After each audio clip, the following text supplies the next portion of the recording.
Yu-Gi-Oh! In 2003 has some busted cards and also the very first World Championship. So let's take a look at it.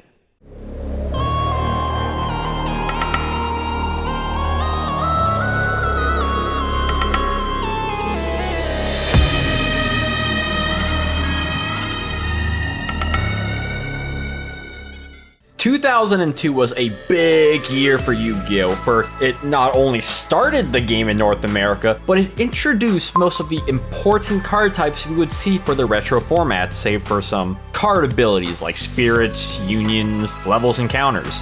From the game-changing pack in Metal Raiders and Spell Ruler, it was only fitting that the last pack in 2002, bar promo packs, would follow this trend and would catapult Turtle the meta into a year that would vastly differ itself from anything seen before. This last pack would define the 2003 era into its own unique format and introduce some of the most powerful cards in the game by this point, more so by the sets to come in this big year. From meta-defining cards in a number of sets, this specific format we're talking about today not only caused change to the limited list, but it also culminated in Yu-Gi-Oh's first ever event at a world level. So let's turn back the pendulum where it all began. The date is October 20th, 2002. The set is Pharaoh's Servant, and the card that made the meta, Jinzo, also known as Android in Japan, and thus marking the end of 2002 and the first half of 2003, the Android format.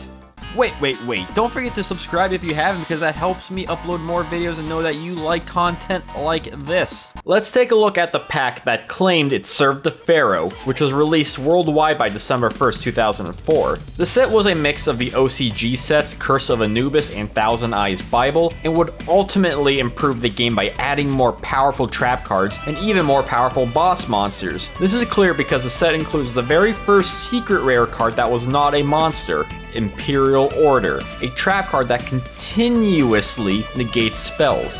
Other powerful trap cards would include Call of the Haunted, revive monsters like Monster Reborn, Ceasefire, flip monsters over and inflict burn damage, Dust Tornado, a trap version of Mystical Space Typhoon, and Time Seal, make your opponent skip their next draw phase. Of course, there are also fantastic spell cards in Premature Burial, another revival card, Nobleman of Crossout, banishes face-out monsters instantly, and Cold Wave, which prevents the use of set spells and traps until your next turn. You can't survive outside the cold zone. This is not to say these powerful cards wouldn't be matched by monsters. Like I mentioned, this set released a lot of powerful cards. The cover card is a fusion monster, which is an upgrade from the previous set's cover card in Thousand Eyes Restrict. While not as powerful on release, this fusion monster could suck up monsters like Relinquished, but also prevent any other monster from attacking. Goblin Attack Force would be a threat for its 4 stars, 2300 attack, and was much bigger than Law Jin, and less of a drawback than compared to Jirai Gumo. And I can't talk about Pharaoh's Servant without talking about Mr. Volcano, which is the card I constantly pull from the set until I eventually nabbed a super rare Magical Hats. But to the brass tacks, the big card you want here was Jinzo. 6 stars, 2400 attack, and an effect that outright negates all traps on the field. This is powerful. Get him out on the board and suddenly you don't have to worry about Mirror Force, Trap Hole, Imperial Order, or any other traps you could think of.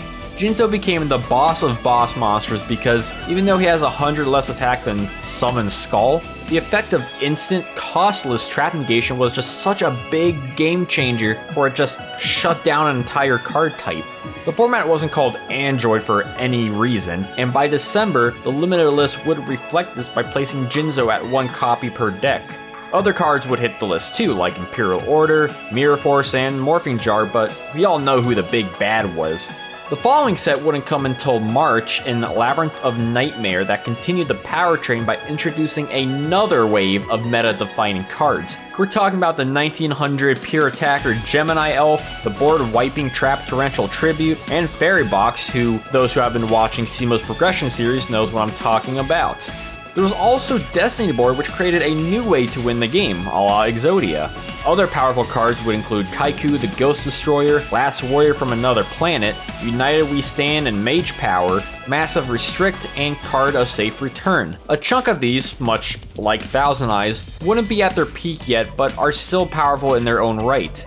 Come April, and Yu-Gi-Oh! Worldwide Edition on the Game Boy Advance would be released, including some very powerful promo cards in Sinister Serpent, the greatest discard fodder in the old school era, and Harpy's Feather Duster, which was like Heavy Storm to your opponent's side only. As you can tell by now, 2003 was a big year for a continuous release of powerful cards even by today's standards. Of course, I am filtering the trough of crappy cards. That isn't the point of this video. While some will cut off the Android format by the April 2003 limited list, Jinzo was really one of 2 cards that defined the entire year of gameplay, hence why this video is going up to the culmination of everything that was building up to August. That being said, in June, North America would receive the next set in Legacy of Darkness, which is best known for introducing spirit monsters. Effect monsters based off of, well, spirits and things of the sort, that would return to your hand at the end of the turn. Asura Priest would become a great counter to floater monsters and the Scapegoat Killer, but it wasn't Asura that changed the game again. That honor would be given to the Spirit Bird, Yata-Garasu. This little guy's effect would prevent your opponent from drawing for a turn should it inflict damage, which was a little bit tough because it didn't have that much attack. This would be the birth of the hand control deck that donned the Yata format. Legacy of Darkness would also release powerful cards like Bottomless Trap Hole, Drop Off, Fiber Jar, Exiled Force, Injection Fairy Lily, and Air Knight Parshath. Fans of the game should know just how powerful all these cards are. But again, with Jinzo, cards like Bottomless or Drop Off would be useless with this android on the field. At least now you had a little more counters to him like Lily and Exiled Force, like Fiber Jar. I also have to quickly bring up Last Turn, which once again is a card that would create a new win condition. The last set I want to briefly talk about is Pharaonic Guardian, released in July.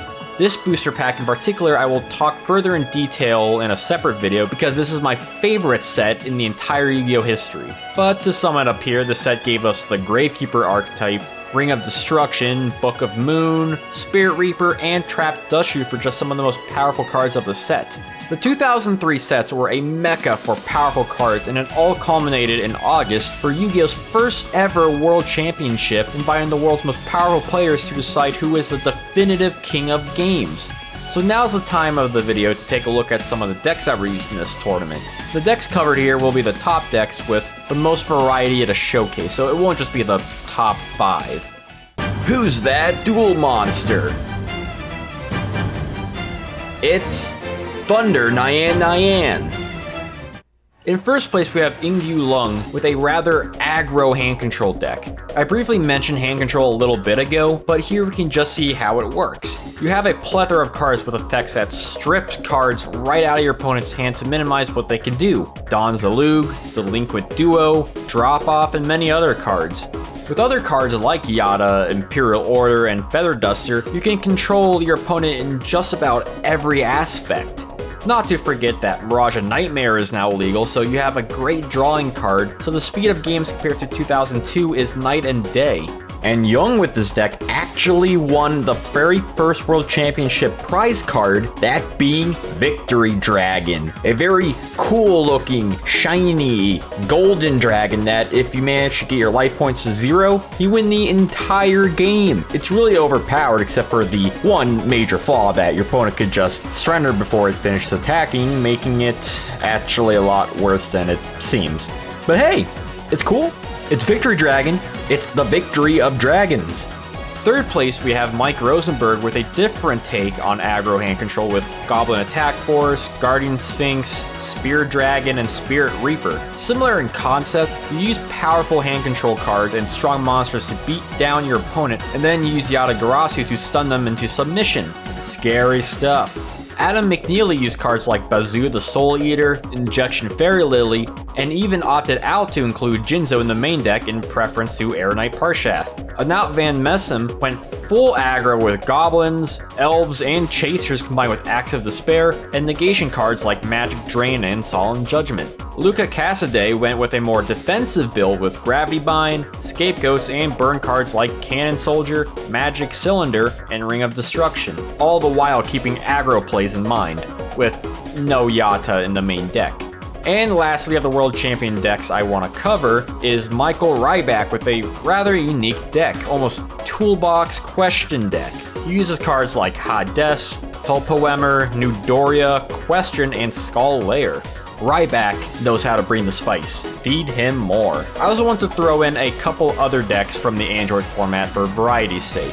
Fire Princess was a fairly popular deck and one I enjoyed using myself, with its main goal using Fire Princess and other life point gaining cards like Marie the Fallen One or Solemn Wishes to constantly burn your opponent, all the while protecting your princess with Gravity Bind and Messenger of Peace. Machine Control is unique with its vast library of machines paired alongside limiter removal. And Legendary Fisherman is a fun deck with all the water monsters it uses and a Legendary Ocean to back them up. As you can tell from all these decks, they are extremely powerful with not only hand control but field control as well. While Jinzo prevented traps from activating and shutting down options from your opponent, hand control cards would rip out any other possibilities and Yata would pick up the pieces and completely shut them out. While Yata wouldn't become peak annoyance until the following year, the World Championships proved that Jinzo and Yata-Garasu were more than capable on their own. 2003 was a wild, ever-evolving year for Yu-Gi-Oh! Did you know that by the April 2003 limited list, Graceful Charity and Harpy's Feather Duster run limited? Yeah, that's crazy to think about given just how powerful they are among the multitude of other insane cards like Duo, like Confiscation, like Forceful Sentry, and all the other cards I've mentioned throughout this video. While Jinzo was released in 2002, it was everything from the first half of 2003 that cemented him in that era. And Yata-Garasu continued the train in the search of everlasting board control, leading into the first ever Yu-Gi-Oh! World Championship. Some decks use Jinzo more, some use Yata, some use hand control, and some went in their own style. But the results show that hand control with both Jinzo and Yata were the way to go. It would only change by the following year when chaos completely erupts. But what about the rest of 2003 post-World Championship, you may ask? Well, we'll get to that next when the game forces its way into a dark crisis. So let me know what you think about this video. Like, comment, subscribe, all that fun jazz, and follow me on various social medias, which I'll have linked below. Well, let me know what you think about the 2003 era. What's your favorite card? What's your favorite deck? Have you played it? Just let me know any thoughts, comments, concerns, questions, and all that fun jazz. And of course, until then, have a wonderful day.